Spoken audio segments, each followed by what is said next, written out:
আসসালামু আলাইকুম সুপ্রিয় দর্শক, আজকে আপনারা যে বাছুরটা দেখতে পাচ্ছেন এটা হলো একটি 20 লিটার দুধের গাভীর একটি বাছুর। এই যে ইনি হলেন গাভীর মালিক। দেখেন, ইনি ওনার মাকে ক্রয় করে নিয়ে আসছিলেন যে 18 লিটার দুধ হয়েছিল এই এই এই এই বাছুরটার মায়ের।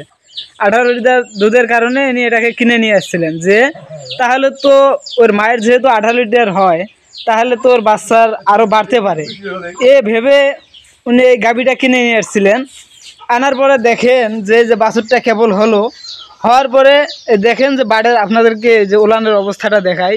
এখন তো খামারি একবারে মন খারাপ যে আমি আর এগুলো কী করব, গরু আর পালবো না। এই দেখেন বাট দেখা যায় 20 লিটার গরুর কি এটা বাট, এটা উলান দেখেন আপনারাই দেখেন।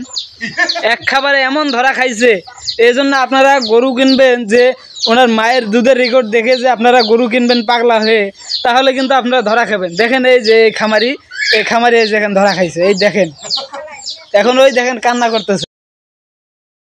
এই দেখেন গরুটা কিনে নিয়ে আসছিল যখন, তখন থেকেই গরুটা এতটুক, কিন্তু গরুটা আর বাড়েনি। দেখেন 1,40,000 টাকা দিয়ে গরুটা কিনেছিলেন এই খামারি।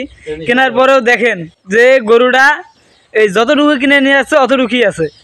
আর আজকে ওই যে বাছুর হলো, দেখেন দামরা বাছুর, মাশাআল্লাহ বাছুরটা কিন্তু মোটামুটি ভালো। দেখেন এই যে দেখাচ্ছে আপনাদেরকে, বাছুরটা মোটামুটি ভালো, দামরা বাছুর হয়েছে। কিন্তু এমন ধরা খাওয়া খাইছে, এই ধরার কিন্তু শেষ নাই। এই জন্য আপনারা যখন গরু কিনবেন তখন ওই মানুষের কথা শুনে যদি আপনারা গরু কিনেন তাহলে কিন্তু আপনারা এক খাবারে এমন বিপদে পড়বেন এই যে এই খামারির মতো। এই জন্য আপনারা সবাই বুঝে শুনে গরু কিনবেন। ইনি একজন এই যে দালালের শরণাপন্ন হয়েছিলেন, দালালের শরণাপন্ন হওয়ার কারণে আজকে এই দশা। দালাল এমনভাবে গরু কিনে দিছে, যে এমন গল্প করে গরু কিনে দিছে, দেওয়ার কারণে আজকে এই অবস্থা। এই জন্য আপনারা দালাল নেবেন না, নিজে বুঝে নিজে পরামর্শ করে তারপরে গরু কিনবেন, তাহলে আপনারা ঠগেন বা যেতেন নিজেই বুঝতে পারবেন। আজকে এ পর্যন্ত। আরও এরকম নতুন নতুন তথ্য যদি আপনারা পেতে চান অবশ্যই ভিডিওটিতে একটি লাইক, কমেন্ট এবং চ্যানেলটি সাবস্ক্রাইব করতে ভুলবেন না। ধন্যবাদ।